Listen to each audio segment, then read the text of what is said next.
ठीक है। तो कल हमने एक ओवरव्यू किया था, एक समरी की थी क्रेब्स साइकिल की।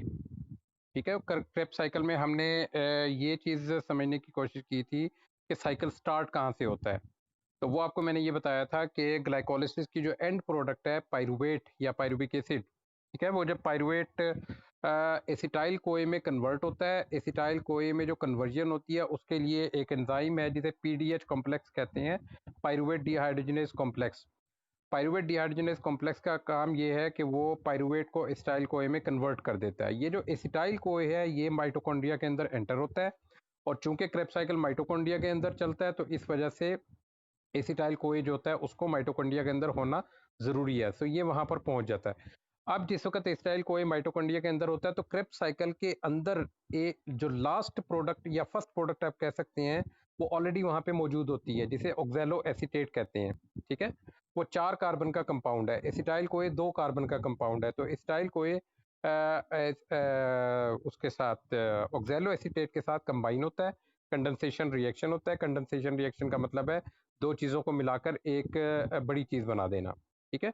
तो यहाँ तक हमने बात की थी स्टार्ट की। तो अब मैं आपको ये जो स्केच है यहाँ पर वही बातें दोबारा समझाने लगा हूँ।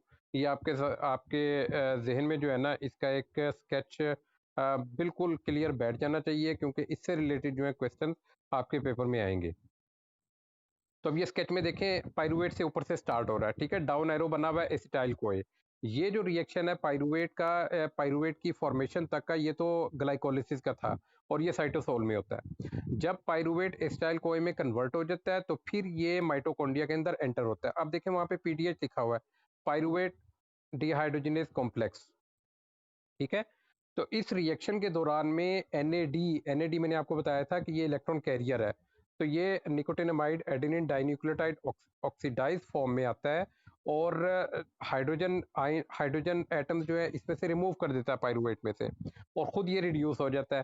ठीक है। तो ये NaDH प्लस H प्लस का मतलब ये है कि इसके साथ 2 प्रोटॉन जो है वो अटैच हो जाते हैं, जो कि पाइरुवेट से रिमूव होते हैं, और पाइरुवेट स्टाइल कॉइन में कन्वर्ट हो जाता है। इस दौरान में एक कार्बन डाइऑक्साइड का मॉलिक्यूल भी रिमूव होता है। क्योंकि यहाँ पे हाइड्रोजन रिमूव हो रही है इस वजह से इसको ऑक्सीडेशन रिएक्शन कहते हैं। क्योंकि कार्बन डाइऑक्साइड भी रिमूव हो रही है इस वजह से इसको डी कार्बोक्सिलेशन रिएक्शन कहते हैं। तो कंबाइंड हम इस रिएक्शन को कहते हैं ऑक्सीडेटिव डी कार्बोक्सिलेशन। तो पाइरुवेट की ऑक्सीडेटिव डी कार्बोक्सिलेशन होती है, यानी हाइड्रोजन भी रिमूव होती है, कार्बन डाइऑक्साइड भी रिमूव होती है। कौन सा एंजाइम करता है? पाइरुवेट डिहाइड्रोजनेज कॉम्प्लेक्स करता है। जब ये दोनों काम हो जाते हैं तो पाइरुवेट जो है वो एसिटाइल कोए में कन्वर्ट हो जाता है। अब आप देखें कि पीछे से ऑक्सैलो एसीटेट ऑलरेडी आ रहा था क्रेब्स साइकिल के अंदर, वो उसकी लास्ट प्रोडक्ट आप समझ लें। ऑक्सैलो एसीटेट के साथ एसिटाइल को कंबाइन होता है। ऑक्सैलो एसीटेट जो है 4 कार्बन का कंपाउंड है, एसिटाइल कोएंजाइम ए जो है ये 2 कार्बन का कंपाउंड है। सिट्रेट सिंथेज आपको बताया था एंजाइम इस रिएक्शन को कैरी ऑन करता है, और जब ये दोनों आपस में कंबाइन हो जाते हैं तो फिर एक नई प्रोडक्ट बन जाती है, that is called citrate. Citrate जो है वो 6 कार्बन का कंपाउंड है। ठीक है। तो ये समझना मुश्किल नहीं है। ऑक्सैलो एसीटेट 4 कार्बन का कंपाउंड था, उसके साथ ज्वाइन हुआ एसिटाइल कोए जो 2 कार्बन का कंपाउंड है। तो 4 + 2 6, ये सिट्रेट बना। अब सिट्रेट कन्वर्ट होता है आइसोसिट्रेट में, लेकिन ये आपको बताया था कि इसमें एक ये 2 स्टेप रिएक्शन होता है। इसमें 2 स्टेप पर जो है इसमें से वाटर रिमूव होता है, यानी डिहाइड्रेशन रिएक्शन होता है। फर्स्ट स्टेप पे जो एंजाइम है एकोनिटेज, वो डिहाइड्रेशन करके इसको सिस एकोनिटेज इंटरमीडिएट प्रोडक्ट में कन्वर्ट करता है।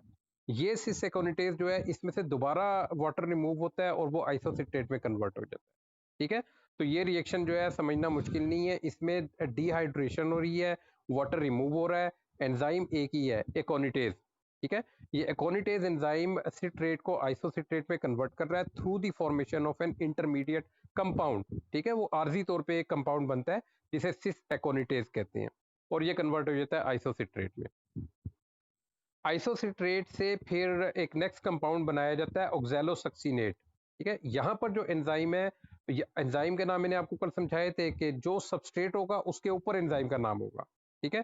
तो यहाँ पर आइसोसिट्रेट सबस्ट्रेट है, तो आइसोसिट्रेट एंजाइम के नाम में आएगा। आइसोसिट्रेट जो रिएक्शन हो रहा है उसका भी पार्ट उसके नाम में जाएगा।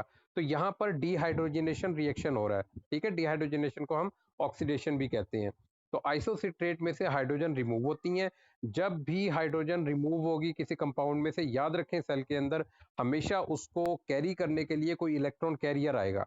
ठीक है, इलेक्ट्रॉन कैरियर हमारी बॉडी में दो तरह के हैं जो सेल्स में काम करते हैं, जो हाइड्रोजन को कैरी करते हैं। एक nicotinamide adenine dinucleotide NAD plus sign लगा हुआ होगा, इसका मतलब ये है कि इसमें हाइड्रोजन की डेफिशिएंसी है। तो जब ये अपने साथ हाइड्रोजन को मिला लेगा तो फिर ये रिड्यूस हो जाएगा। आपको पता है addition of hydrogen into a compound is called reduction. ठीक है, इसी तरीके से रिमूवल जो होती है उसको ऑक्सीडेशन कहते हैं। तो NAD प्लस जो है ये ऑक्सीडाइज्ड फॉर्म है, यानी इसमें हाइड्रोजन की डेफिशिएंसी है। जब ये आइसोसिट्रेट में से हाइड्रोजन को रिमूव करके अपने साथ अटैच कर लेता है तो फिर ये कन्वर्ट हो जाता है NADH प्लस H प्लस में। This is the reduced form. ठीक है, तो अब चूंकि यहाँ पे डिहाइड्रोजनेशन हुई है और जो सबस्ट्रेट है वो आइसोसिट्रेट है, तो एंजाइम का नाम होगा आइसोसिट्रेट डिहाइड्रोजिनेज। इस एंजाइम की वजह से आइसोसिट्रेट कन्वर्ट हो जाता है ऑक्सैलोसक्सीनेट में। अब ये जो ऑक्सैलोसक्सीनेट है इसके अंदर से कार्बन डाइऑक्साइड रिमूव होती है। जब भी कार्बन डाइऑक्साइड रिमूव होगी तो रिएक्शन होगा डी कार्बोक्सिलेशन। ठीक है, जब भी देखें DED जब भी किसी वर्ड के शुरू में लग जाएगा तो इसका मतलब होगा रिमूवल। डिहाइड्रोजिनेशन हाइड्रोजन की रिमूवल, डिहाइड्रेशन वाटर की रिमूवल, डीकार्बोक्सिलेशन कार्बन डाइऑक्साइड की रिमूवल। ठीक है, तो सेम एंजाइम आइसोसिट्रेट डिहाइड्रोजिनेज ऑक्सैलोसक्सीनेट में से कार्बन डाइऑक्साइड को रिमूव करेगा, और जब ये कार्बन डाइऑक्साइड रिमूव हो जाएगी तो ऑक्सैलोसक्सीनेट एक नए कंपाउंड में कन्वर्ट हो जाएगा, that is alpha keto glutarate. ठीक है, अब यहाँ पे देखें समझने वाली बात आपके सामने लिखी हुई है, ICDH ऊपर भी लिखा हुआ है, ICDH आगे भी लिखा हुआ है। आइसोसिट्रेट से ऑक्सैलोसक्सीनेट में जो कन्वर्जन हो रही है, यहाँ पर एंजाइम आइसोसिट्रेट डिहाइड्रोजिनेज है, इधर ये फर्स्ट स्टेप पर डिहाइड्रोजिनेशन कर रहा है, राइट। उसके बाद ऑक्सैलोसक्सीनेट पर सेम एंजाइम काम कर रहा है और डीकार्बोक्सिलेशन कर रहा है। ठीक है, तो इसका मतलब ये भी टू स्टेप रिएक्शन है, जैसे पिछला टू स्टेप रिएक्शन था। तो यही बात आपको कल समझाई थी कि सिट्रेट से आइसोसिट्रेट में जो कन्वर्जन होती है that is two step reaction, same enzyme करता है एकोनिटेज, राइट। और आइसोसिट्रेट से अल्फा कीटोग्लूटरेट में जो कन्वर्जन है ये भी सेम एंजाइम कर रहा है। तो यहाँ पर दो स्टेप रिएक्शन हो रहा है, फर्स्ट स्टेप में डिहाइड्रोजनेशन हो रही है और सेकंड स्टेप में डीकार्बोक्सिलेशन हो रही है। ठीक है, तो जब डिहाइड्रोजनेशन होती है तो ये ऑक्सीडेटिव रिएक्शन है। ठीक है, क्योंकि इसमें जो ऑक्सीडाइज्ड फॉर्म है उसको हम रिड्यूस्ड फॉर्म में कन्वर्ट कर रहे हैं। तो इसको हम ऑक्सीडेटिव क्यों कह रहे हैं, क्योंकि जो पिछला कंपाउंड है आइसोसिट्रेट उसकी ऑक्सीडेशन हो रही है और रिडक्शन जो है वो NAD की हो रही है। ठीक है, क्योंकि आइसोसिट्रेट की ऑक्सीडेशन हो रही है इस वजह से रिएक्शन ऑक्सीडेटिव है, और अगले स्टेप में डीकार्बोक्सिलेशन हो रही है, तो इस वजह से कंबाइंड हम इस रिएक्शन को कहते हैं ऑक्सीडेटिव डीकार्बोक्सिलेशन। आप बिल्कुल ऊपर देखें जहां पे पाइरुवेट से एसिटाइल कोए की कन्वर्जन लिखी हुई है, तो वहां पर भी यही चीज आपको समझाई है कि उधर भी डिहाइड्रोजनेशन हो रही है। जब डिहाइड्रोजनेशन हो रही है तो इसका मतलब ये है कि रिडक्शन हो रही है NAD की, और जब भी रिडक्शन होती है तो जिस सबस्ट्रेट पर से हाइड्रोजन को रिमूव किया जाता है उसकी ऑक्सीडेशन होती है। तो पाइरुवेट की ऑक्सीडेशन हुई है, तो इसका मतलब वहां पे भी ऑक्सीडेटिव, और कार्बन डाइऑक्साइड रिमूव हुई तो decarboxylation, oxidative decarboxylation. Same reaction यहाँ पे हो रहा है। ठीक है, इधर भी हाइड्रोजन रिमूव हो रही है, आइसोसिट्रेट से रिमूव हो रही है, उसकी ऑक्सीडेशन हो रही है, सो ऑक्सीडेटिव, और अगले स्टेप में डीकार्बोक्सिलेशन हो रही है, सो ओवरऑल ऑक्सीडेटिव डीकार्बोक्सिलेशन ये रिएक्शन होगा। अब नेक्स्ट अल्फा कीटोग्लूटरेट जो है उसकी फिर दोबारा वही रिएक्शन जो यहाँ पर टू स्टेप में हुआ था, अब यहाँ पर आप समझ लें कि सिंगल स्टेप में रिएक्शन होता है। एक ही स्टेप में उसकी ऑक्सीडेशन भी होती है अल्फा कीटोग्लूटरेट की, और उसकी डीकार्बोक्सिलेशन भी होती है। ठीक है, यानी NAD जो है वो NADH2 में भी कन्वर्ट होता है और CO2 भी उसमें से रिमूव होती है। अब जो एंजाइम है यहाँ पे सबस्ट्रेट के नाम पर अल्फा कीटोग्लूटरेट, चूंकि यहाँ पर फिर दोबारा वही डिहाइड्रोजनेशन हो रही है या इसकी ऑक्सीडेशन हो रही है, सो डिहाइड्रोजनेज उसके नाम में आएगा, अल्फा कीटोग्लूटेट डिहाइड्रोजनेज, अल्फा KGDH लिखा हुआ है, ये एब्रिविएशन है इसके नाम का। तो अल्फा कीटोग्लूटरेट की जब ऑक्सीडेटिव डीकार्बोक्सिलेशन होती है तो फिर नया कंपाउंड जो बनता है that is succinyl coenzyme A या सक्सिनाइल को A। अब ये जो सक्सिनाइल को A है इसकी इसमें से बॉन्ड को ब्रेक किया जाता है को A के पार्ट को। ठीक है, अब देखें इसमें दो पार्ट हैं, एक सक्सिनाइल पार्ट है और एक को A पार्ट है। ये जो को A पार्ट है इसको इसमें से रिमूव किया जाता है। जब रिमूव किया जाता है तो बॉन्ड ब्रेक होने से एनर्जी रिलीज होती है। जो एनर्जी रिलीज होती है उसको यूज करके GDP और इनऑर्गेनिक फॉस्फेट PI लिखा हुआ है यहाँ पे, पीआई इनऑर्गेनिक फॉस्फेट को कंबाइन कर दिया जाता है जीडीपी के साथ और ये कन्वर्ट हो जाता है जीटीपी में। जीडीपी ग्वानोसिन डाइफॉस्फेट को कहते हैं। ये एनर्जी कैरिंग मॉलिक्यूल है, ठीक है। जब इसके साथ इनऑर्गेनिक फॉस्फेट अटैच हो जाती है तो फिर ये डाइफॉस्फेट से ट्राइफॉस्फेट में कन्वर्ट हो जाता है, यानी जीडीपी से जीटीपी में कन्वर्ट हो जाता है। जीटीपी एनर्जी रिच मॉलिक्यूल है, ठीक है। जिस तरह एटीपी बॉडी को एनर्जी प्रोवाइड करता है, इसी तरीके से जीटीपी भी बॉडी को एनर्जी प्रोवाइड करता है। इस स्टेप पर जो एंजाइम है वो सक्सिनेट थायोकाइनेज। तो ये आपको कल भी बात समझाई थी कि जहां पे भी फॉस्फेट ग्रुप की ट्रांसफर होगी एक जगह से दूसरी जगह पे, तो इधर हो रही है जीडीपी के ऊपर ट्रांसफर हो रही है फॉस्फेट ग्रुप की, तो वहां पे जो एंजाइम होगा उसको हम काइनेज कहेंगे, ठीक है। सो इस रेफरेंस से एंजाइम का नाम में काइनेज है। थायो इस वजह से है क्योंकि यहाँ पे सल्फर जो होता है वो एक जगह पे अटैच हुआ होता है, उसको ब्रेक किया जाता है सक्सिनाइल में। तो ये सक्सिनेट चूंकि इसकी प्रोडक्ट बन रही है, या पीछे से भी आप कह सकते हैं सक्सिनाइल बेसिकली सक्सिनेट ही होता है जिसके साथ कोएंजाइम ए अटैच हुआ होता है। तो सक्सिनेट थायोकाइनेज ये एंजाइम सक्सिनाइल को ए को ब्रेक करता है और उसमें से ब्रेक करने से जो एनर्जी रिलीज होती है उस एनर्जी को यूज करके जीडीपी और इनऑर्गेनिक फॉस्फेट यानी पीआई के दरमियान बॉन्ड बनाया जाता है और जीडीपी कन्वर्ट हो जाता है जीटीपी में। इस रिएक्शन के बाद सक्सिनाइल को ए कन्वर्ट हो जाता है सक्सिनेट में। अब ये जो सक्सिनेट है इसके साथ एक सिंपल रिएक्शन होता है सक्सिनेट डीहाइड्रोजिनेज। पीछे आप पढ़ के आ रहे हैं ऑक्सीडेटिव डीकार्बोक्सिलेशन। यहाँ पर ऑक्सीडेशन तो हो रही है सक्सिनेट की लेकिन डीकार्बोक्सिलेशन नहीं हो रही, ठीक है। ऑक्सीडेशन का मतलब है रिमूवल ऑफ हाइड्रोजन, डिहाइड्रोजनेशन भी इसी को कहते हैं। तो सक्सिनेट डीहाइड्रोजिनेज, सक्सिनेट के ऊपर इसने काम करना है एंजाइम ने, इस वजह से इसके नाम में सक्सिनेट है। चूंकि इस वजह से इसने डिहाइड्रोजनेशन करनी है इसलिए इसको डिहाइड्रोजिनेज कहते हैं। तो ओवरऑल सक्सिनेट डीहाइड्रोजिनेज एसडीएच, ये एंजाइम सक्सिनेट के ऊपर एक्ट करता है, उसमें से हाइड्रोजन को रिमूव करता है। जो हाइड्रोजन रिमूव होगी वो इलेक्ट्रॉन कैरियर के पास जाएगी। पीछे जो आपने पढ़े हैं इलेक्ट्रॉन कैरियर वो निकोटिनामाइड एडेनिन डाइन्यूक्लियोटाइड है, एनएडी। यहाँ पर जो इलेक्ट्रॉन कैरियर है दैट इज एफएडी, ठीक है, फ्लेविन एडेनिन डाइन्यूक्लियोटाइड। तो एफएडी के साथ जब हाइड्रोजन अटैच हो जाती है तो फिर ये कन्वर्ट हो जाता है एफएडीएच2 में। क्लियर होगी बात। अच्छा, अब जब ये एफ में कन्वर्ट हो जाता है तो सक्सीनेट एज सच कन्वर्ट हो जाता है फ्यूमरेट में, क्योंकि इसमें से अब हाइड्रोजन रिमूव हो गई है, अब ये सक्सीनेट नहीं रहा, अब ये नया कंपाउंड बन गया दैट इज फ्यूमरेट। फ्यूमरेट के ऊपर फिर एंजाइम, इसके नाम के रेफरेंस से मैंने आपको बताया था, याद रख लें, फ्यूमरेज, ठीक है। फ्यूमरेज एंजाइम फ्यूमरेट के ऊपर एक्ट करता है और इसमें से डिहाइड्रेशन करता है, इसमें से वाटर को रिमूव करता है। माइनस साइन का मतलब ये है कि इसमें से रिमूवल हो रही है इस चीज की, वाटर की, तो डिहाइड्रेशन रिएक्शन है। जब डिहाइड्रेशन फ्यूमरेट की फ्यूमरेज एंजाइम करता है तो फिर ये नए कंपाउंड में कन्वर्ट हो जाता है दैट इज मेलेट।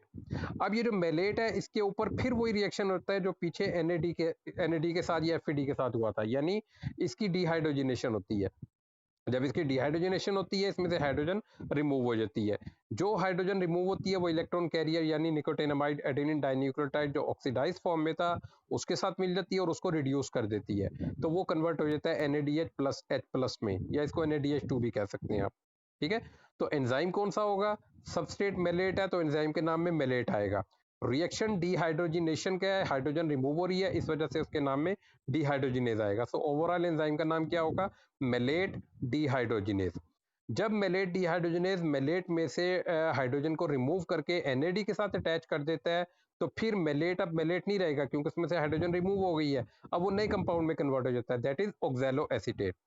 अब जो ऑक्सैलो एसीटेट बना है ये एक रिएक्शन को कंटिन्यू करेगा क्रेब्स साइकिल के ऊपर से, स्टाइल को एक ग्लाइकोलिसिस से आ रहा है वो उसके साथ कंबाइन हो जाएगा और सिट्रेट बनेगा, सिट्रेट बनने के बाद फिर ये रिएक्शन इसी तरीके से साइक्लिक फॉर्म में कंटिन्यू होता रहेगा।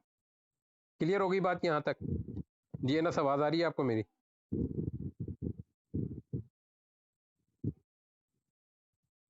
हेलो जी, अनस आवाज आ रही है आपको मेरी।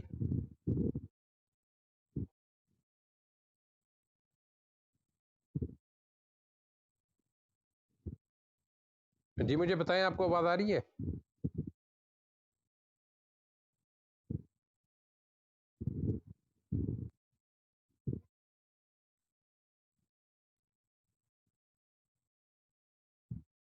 बोलें जरा, आपको आवाज आ रही है मेरी।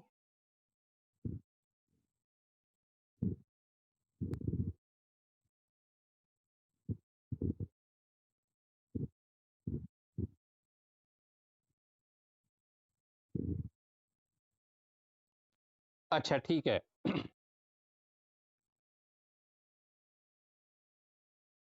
ठीक है। नेक्स्ट आपने ये चीज़ समझनी है कि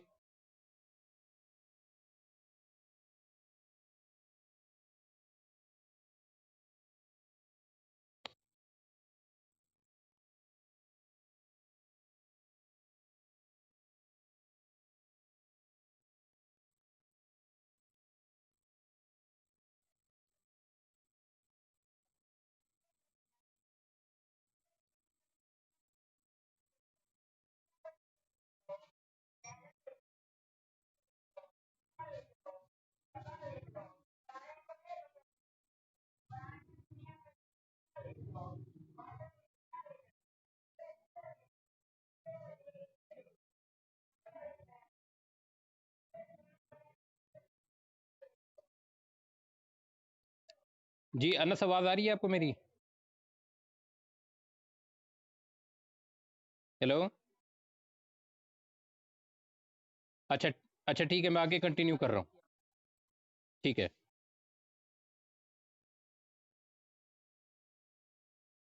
अच्छा, अब नेक्स्ट आपने जो समझनी है चीज़ इसके अंदर वो ये है कि रीजनरेशन ऑफ ऑक्जेलो एसीटेट, आप देखें वो जो रिएक्शन साइक्लिक फॉर्म में बना हुआ है उसके अंदर यही चीज़ हो रही है। रीजनरेशन का मतलब होता है दोबारा से उस चीज़ का बन जाना।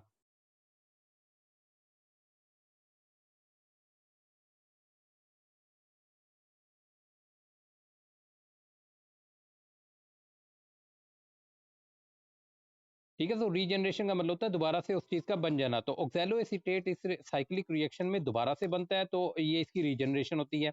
तो the TCS cycle basically involves the oxidation of acetyl CoA to carbon dioxide with simultaneous regeneration of oxaloacetate. तो ओवरऑल इस सारे रिएक्शन में आपने यही देखा है कि कार्बन डाइऑक्साइड जो होती है वो रिलीज़ होती है। ठीक है, और वाटर जो है वो दो स्टेप पे आपने देखा है कि इसमें रिलीज़ होता है, डिहाइड्रेशन रिएक्शन होते हैं। तो यही चीज़ हमने कल समझी थी कि इस रिएक्शन में कंप्लीट ऑक्सीडेशन होती है उसकी ग्लूकोज़ की, और अल्टीमेटली इसमें से कार्बन डाइऑक्साइड और वाटर जो है वो एंड प्रोडक्ट बनते हैं। इस दौरान में एनर्जी रिलीज़ होती है एटीपी की फॉर्म में। ठीक है, वो जो एटीपी की फॉर्म में एनर्जी रिलीज़ होती है वो इलेक्ट्रॉन ट्रांसपोर्ट चेन में NADH2 और FADH2 के ज़रिए से प्रोड्यूस होती है। So there is no net consumption of oxaloacetate और any other intermediate in the cycle. आपने ये देखा है कि इस पूरे साइकिल के अंदर कहीं भी जो कंपाउंड हैं वो किसी और जगह पे यूज़ नहीं हुए हैं। ठीक है, वो इसी साइकिल के अंदर चल रहे हैं और इसी साइकिल में बनते हैं और अगले में ट्रांसफ़र हो जाते हैं, लेकिन किसी और जगह पे वो यूज़ नहीं हो रहे। ठीक है, सो ये आपने बात याद रखनी है, no net consumption of oxaloacetate और एनी अदर इंटरमीडिएट इन दी साइकिल। अच्छा, इसकी सिग्निफिकेंस क्या है, क्या अहमियत है इसकी TCA साइकिल की?